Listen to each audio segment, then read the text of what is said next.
It seemed like it was everything I ever wanted to do. So why couldn't I just take the leap? Why was I wrestling with this decision?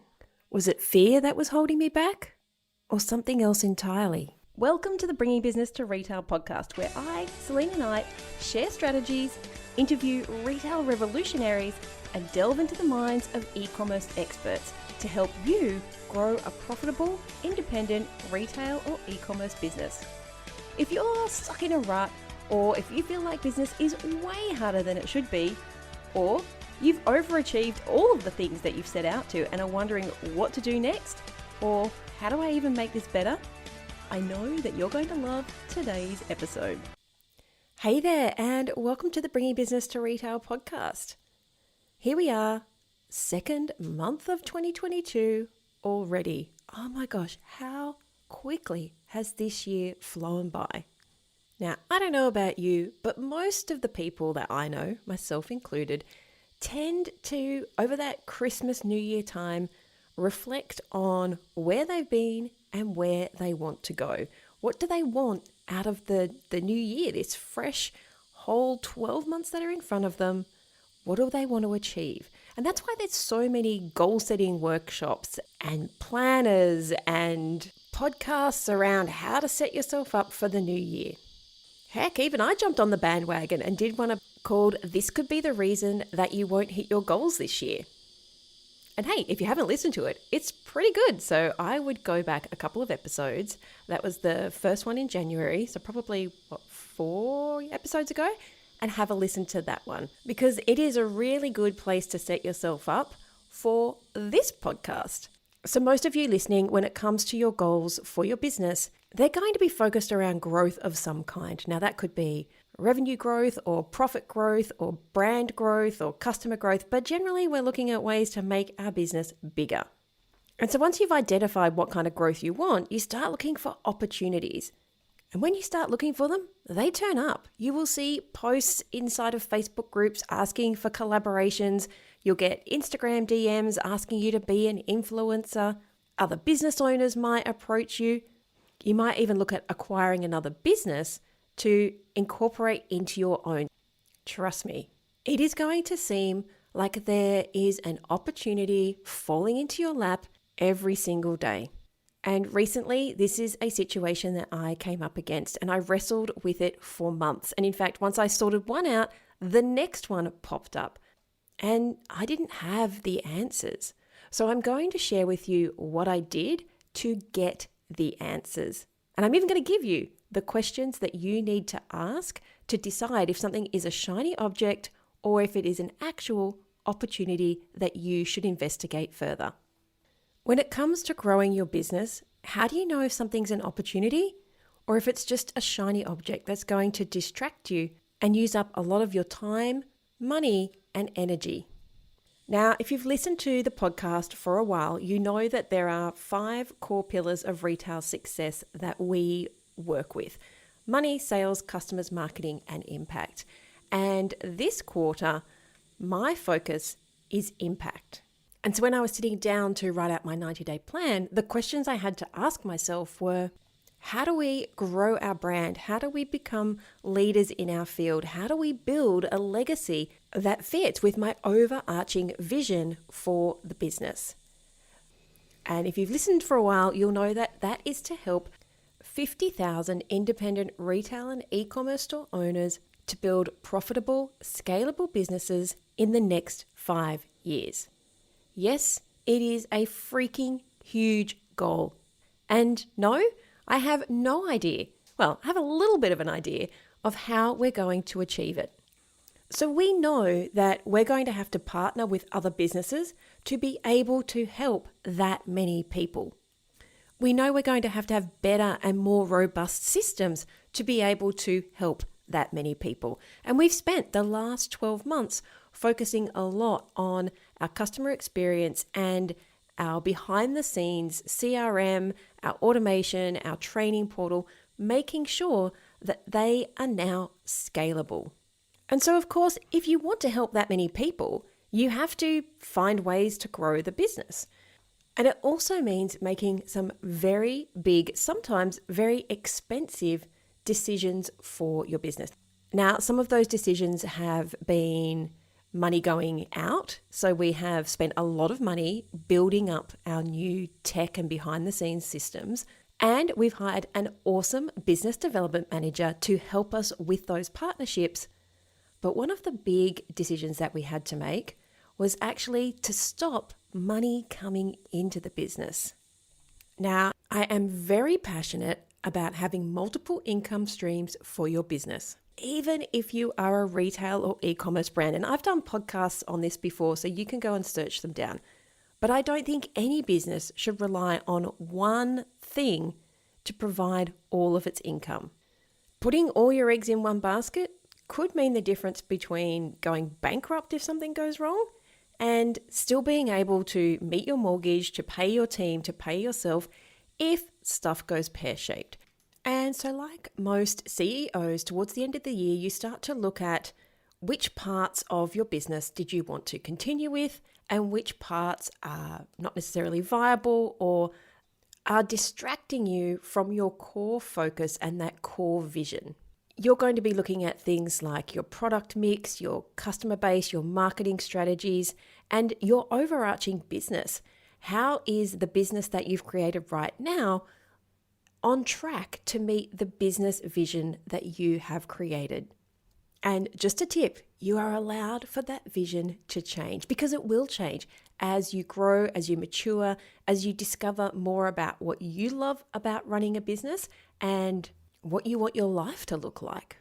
So I made some decisions to close down some of those income streams and reinvest that money into a business development manager who would help us to find the opportunities that we need to grow the business. And that is a super exciting place for us to be because it means that opportunities are popping up everywhere. And maybe you found this as well. When you make a really big, hard decision, all of a sudden the universe seems to show you the opportunities to tell you that you made the right decision. And I know that personally, in my role as CEO, in the past, I have been guilty of saying yes to every single opportunity that came my way. And as I said, they always come flooding in once you've reconciled those big decisions in your business or even in your life. Now, with hindsight, I can see that some of those decisions that I made to pursue those opportunities were awesome. They gave us great results. But more often than not, the opportunities that I said yes to, because remember, I said yes to nearly every single one, they ended up either pulling me away from my core position in the business, or they pulled the team away and diluted our focus. And so whilst we might have had short-term gains, as I said, looking back in hindsight, because hindsight is always a virtue, I can see that we may have gotten further faster if we had said, or if I had said no to a lot of those opportunities. And quite often I ended up exhausted because I would say yes to so many things that I was doing too much. I was doing the things that didn't light me up. But I always felt like I was obligated to say yes to every opportunity that came my way. And I think this is one of the things that you start to learn when you've been in business for quite a while, is that it is okay to say no. But of course, then there's the ultimate question. Which opportunities do you say yes to? And which ones do you say no to? So the last couple of weeks, I've been down at the beach house. Look, there you go. Another multiple income stream because we actually rent the beach house out as an Airbnb. But I was down at the beach house just chilling out, doing some very much needed R&R. We had no projects on the go, no work on the go, nothing. Just spent some time reading books at the beach, eating cheese, drinking wine. But as I was scrolling through my Facebook feed, an ad caught my eye. And this ad said something along the lines of, "Do you want to help small business owners to grow?" And immediately, as I said, it caught my eye because, hey, that is what we do. That is the core focus of our business. Even though you know that we banned the word small business inside of our company, we know that lots of other people use that term. So their hook was great. It caught my attention. It stopped the scroll. And I had to of course, click the Learn More button. So I head on over to the landing page, and it is a new government program to help self-employed people create sustainable, profitable businesses. Like, ding, ding, ding, ding, ding. Hello, Sal, the universe called out to you and it wants you to answer this question. I mean, it would seem like a no-brainer, right? But it wasn't as easy as that. I don't know if it was just because of fear or if it was something else entirely, but I couldn't make the decision on whether or not we should take this as an opportunity or it was just another shiny object that was taking me away from my core focus. Was this just a procrastination tool to not do the hard stuff that I had identified in my 90-day plan? Or could it really help us to help the people that we had put inside of our vision? So I kept bringing it up with my husband, Ed, and eventually he said, why don't you just download the tender details and read through them? Because you don't even know if you're set up for this kind of program delivery because it's working with the federal government and you guys are used to kind of doing your own thing. So I thought, what the heck? I download the documents. Yeah, I got nowhere else to go. I've got nowhere place I need to be. I can just read them while I'm sitting at the beach. There were 256 pages of documents, so more than one beach session to read through them all. And if you have ever read a government document, you know that they are particularly hard work.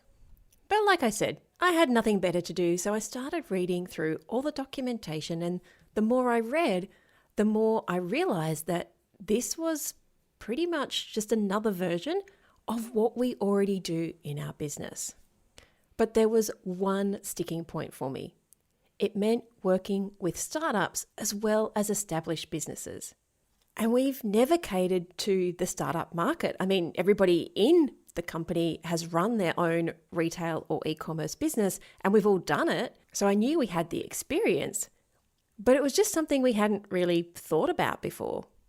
So if we decided to go down this route, because filling in tender documents, one, is expensive, it takes weeks of work, and you quite often have to get outside professional help, so thousands and thousands of dollars to put this tender in. But it would also mean a slight deviation in who we served. Now, like I said, I've been around this block quite a few times. I've been presented with decisions like these multiple times. But this time around, I couldn't take the leap. For days, my poor husband had to deal with me arguing the pros and cons on the way to the beach.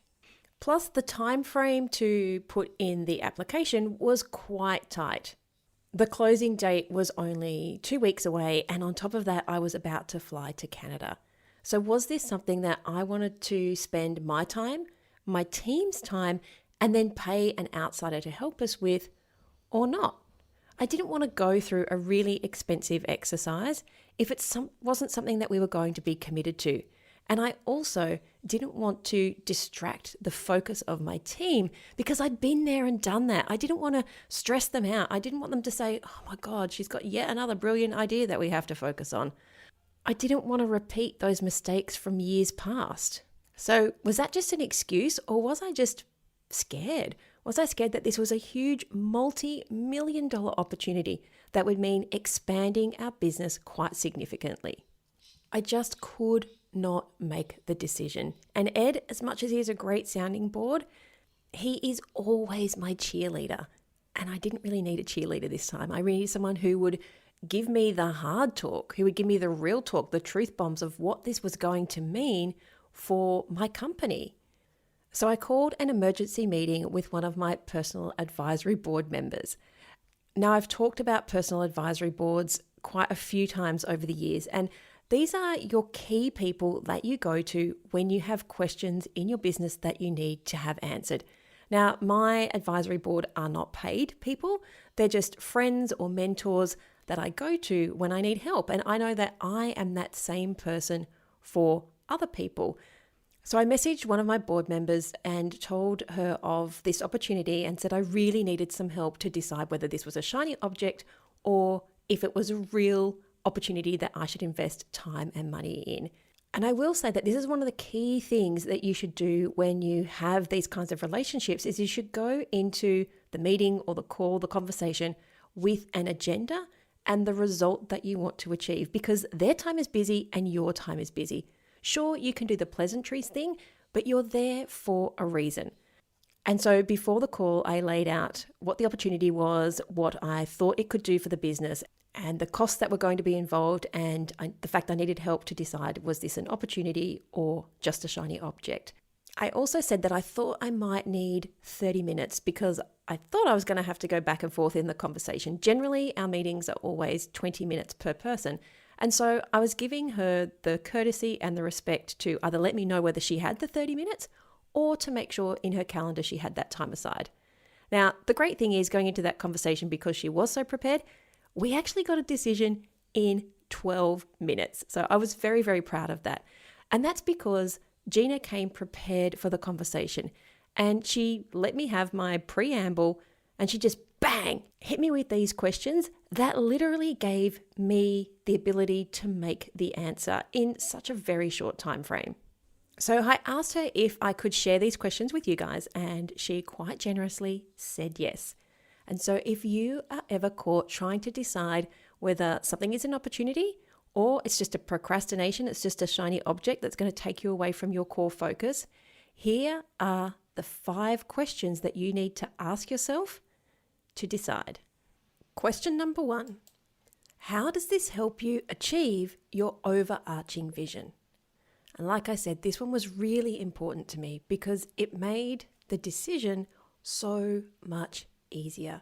If we took this opportunity, would it take us one step closer to achieving our vision? And the answer is yes, because we would be able to help thousands of more retailers to build profitable, scalable businesses.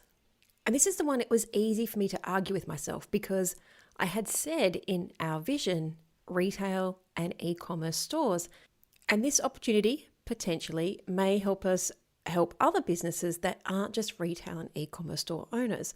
So the big decision I had to make was I going to be happy helping business owners, or did it just have to be retail and e-commerce brands? And that's the one I wrestled with.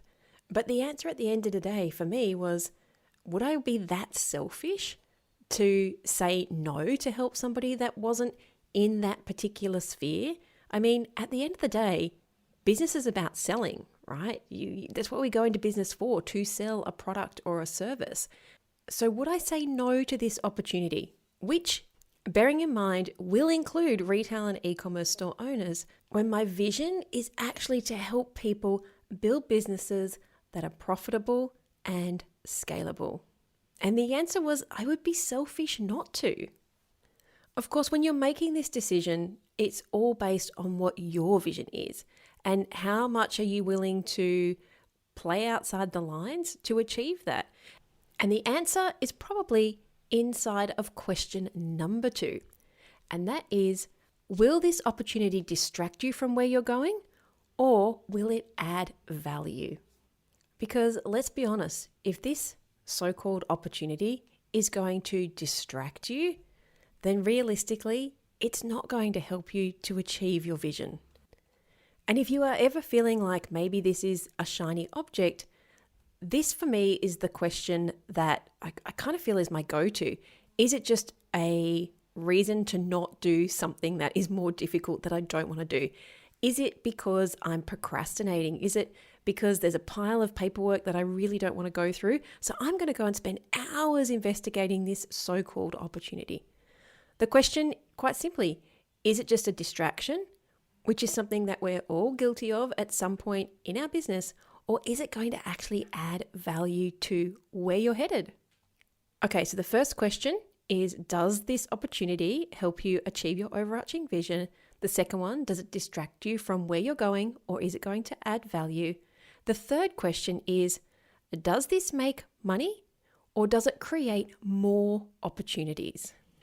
And for my decision, the answer was yes on both accounts. Yes, it would make money, and yes, it would also create opportunities for more joint venture partnerships. And obviously, whether it's going to make money or not is generally something that you can forecast quite well. But the opportunities part, you may have to do a little bit of thinking on that. But what I don't want you to do is to fabricate opportunities. So for example, putting quantification on there. So maybe you're looking at working with an influencer and you think, oh, if my products get seen with this influencer, it will open up the opportunity to work with other influencers. What is the actual likelihood of that happening? And the answer is probably pretty slim. So you have to be realistic when you're making this decision. Is it going to make you money? That's a simple yes or no. There's no maybe. You have to run the numbers and see if it is going to make you money. And if it's not going to make you money, what opportunities do you see arising and what are the likelihood that they are going to make you money? Now, not all opportunities are going to make you money, but at some point you have to assess the time, the money, and the resources that you're putting in versus what you get back. And that's what these questions will help you do. Make a realistic decision as to whether something is a shiny object or it's a true opportunity that you should pursue. So the first one was, how is this going to help you achieve your overarching vision? The second one was, does this distract you from where you're going, or is it going to add value? The third one was, does this make you money or create opportunities? And the fourth one is this a standalone opportunity or is it a gateway opportunity? And I kind of hinted on that just before. If this is a standalone opportunity, then you have to have a defined KPI. What are the results that you're expecting to see from this opportunity? Because you need to be able to go back and review so that you can make better decisions in the future. Do I do more of this or do I do less of this? So maybe you have the opportunity to exhibit at a trade fair and it's going to cost you a significant amount of money. You need to have revenue targets for whether that is a successful opportunity or it's not successful. And generally, that is not breaking even, my friends. That is making money or creating opportunities. Now, the gateway opportunity was something that I hinted at in the last point. Is this going to open you up to more? Is it going to open you up to more people? Is it going to open you up to more money? What are the flow-on effects of this opportunity? And this is actually something you should write down. You shouldn't just say, if I take this opportunity, it will expand my reach. You need to have some quantifiable results. At the end of the day, why are you even thinking about this opportunity? What are you hoping that it achieves? And how are you going to know whether it was a successful opportunity? Most opportunities are going to involve either time, money, or resources. So you know how much it's going to cost you to be able to investigate the opportunity further or to jump into the opportunity. So you should be able to quantify the results that you want to get back in order to assess whether it was successful or not. But too often we just jump on the idea of something and we sink the time or the money or the energy in. And when we walk away, we're not quite sure if we got anything out of it. I know that that's happened for me on multiple occasions. I can think of trade fairs that I've paid to exhibit at and walking away without making any money saying, oh, it's brand exposure. When realistically, I had no way to quantify what kind of brand exposure I got from the event. Or I said yes to unpaid speaking gigs just because I thought that getting in front of anyone would be great. And sure, they were a great experience, but the amount of time and money and energy that I put in to sometimes be in front of people who weren't my target audience, was that the best use of my time? Was it truly an opportunity, or did I just hope for it to be an opportunity that might get me something as a result? That's running on the hamster wheel of hope. If you're just hoping for a result, then that's not operating from a CEO level. It's operating from that shopkeeper role. And if you're just hoping for results, it's a pretty good indication that maybe this is not the opportunity for you. So our first question was, how does this help you achieve your overarching vision? The second was, does this distract you from where you're going, or is it going to add value? The third one was, does this make you money or does it create opportunities? The fourth one was, is this a standalone opportunity or a gateway opportunity? And the last one, which was probably my deciding factor when it came down to it as to whether we would pursue this opportunity or not, is, wait for it, what do you need to say no to if you say yes to this? And you'll probably be like me when Gina asked me and I went, oh, nothing. And she went, yes, there is always something that you're going to have to say no to. And I had to think about it for a little while, but she was right. Even though I knew we had those scalable systems in place and I'd already said no to some sections of revenue generating income for the business to free up space for us to work on things that will help our overarching vision, when I thought really hard about what I was going to have to give up, because this is a big multi-million-dollar contract, we will have to bring on more staff. We're going to have to learn how to work in the government world. We potentially may have to change out some of our tech or our systems to make sure that we can meet our contractual obligations. It's going to be a big effort for us to put the energy into this if we're successful. Now, I am super lucky to have a great team, so I know that they will step up if we win this tender. But the thing that I personally will have to say no to is some of that one-on-one consulting.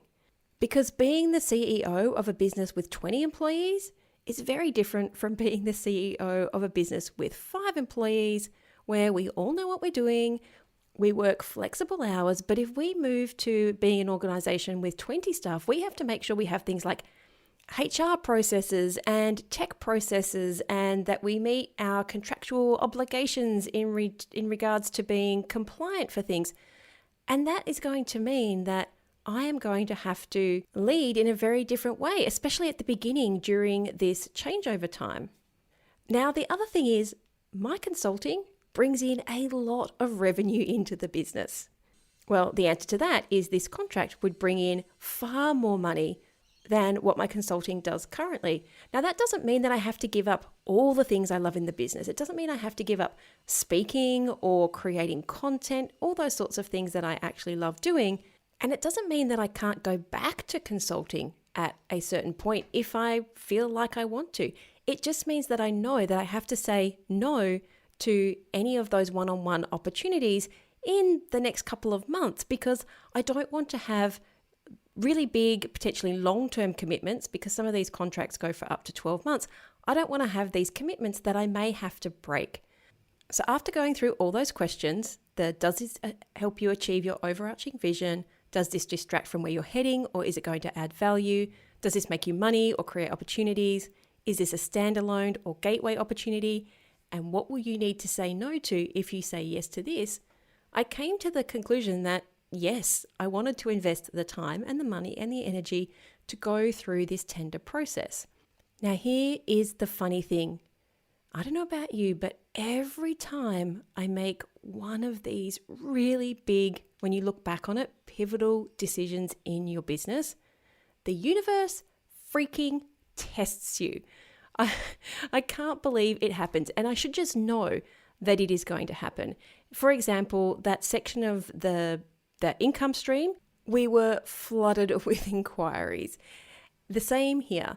The minute that I said no, I wasn't going to take any more consulting clients, sure enough, I start getting tagged on Facebook posts. I get people filling in the application form to work with me one-on-one, or companies looking for consulting. It's enough to drive you insane. It is enough to test your decision. And that is what I choose to believe it to be.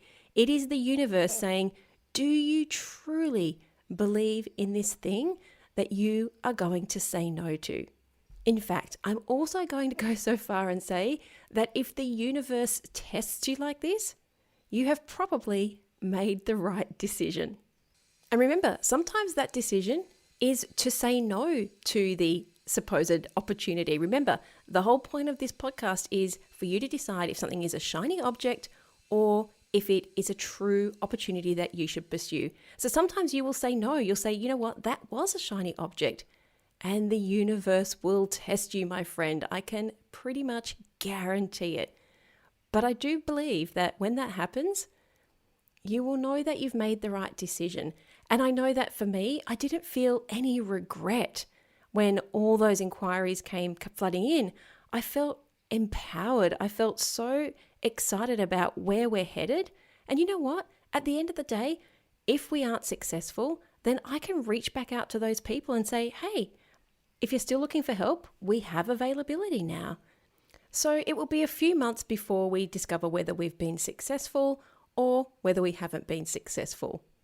And the good thing is, even if we are not successful, what this has done to myself and the team is made us map out what growth looks like. What will our business look like when we hit specific targets? How many people will we need to facilitate the vision that we're looking to achieve? And that has been an awesome exercise. And then going through these governmental questions, which feel like you're answering the same questions over and over again, has been a great experience for us because it's made us made us put into words what our capability is as an organization. It's also made us reflect on the things we would like to achieve and who we need to work with to make that vision a reality. So the process itself, yes, it will be costly and it will be time consuming. But even if we don't win, we knew going into this that this exercise was going to set us up for success. And I am so grateful to my advisory board for being there when I need them. So thank you to my amazing friend and mentor, Gina, for sharing with you guys, for allowing me to share with you guys her 5 questions on whether this is a shiny object or if it is a true opportunity that you should pursue. I'll just quickly go through them again. Is this going to help you achieve your overarching vision? Is this going to distract from where you're heading, or is it going to add value?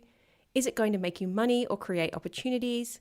Is this a standalone or gateway opportunity? And what do you need to say no to if you say yes to this? I can guarantee that if you take the time to answer all of those questions, your success rate is going to be so much higher because you won't be spending your time, money, and energy on shiny objects. You'll truly be putting them into opportunities that are going to help you grow and to help you change the world in whatever way that looks like for you. Alrighty, thank you so much for listening to today's podcast. I would love it if you found it helpful to leave a review. I know I'm terrible at asking reviews, so I'm going to put it out there and say I would love it if you could leave a review. And I look forward to seeing you back here, same time, next week. Bye. I hope you enjoyed this week's episode of the Bringing Business to Retail podcast. You can find all of the show notes over at selinaknight.com. If you found something that you heard today particularly useful, I'd love it if you could leave me a review on iTunes or Stitcher. And of course, feel free to share this episode with someone that you think could benefit by listening to it. Want more retail biz strategies? You can watch the Bringing Business to Retail TV show, where each week I'll answer a question or provide you with a simple, actionable retail biz strategy that you can implement in your business right away. If you have a question or a guest, I'd love to hear from you. Drop my team an email at podcast@selinaknight.com, and I'll see you on the next episode. Have a great week.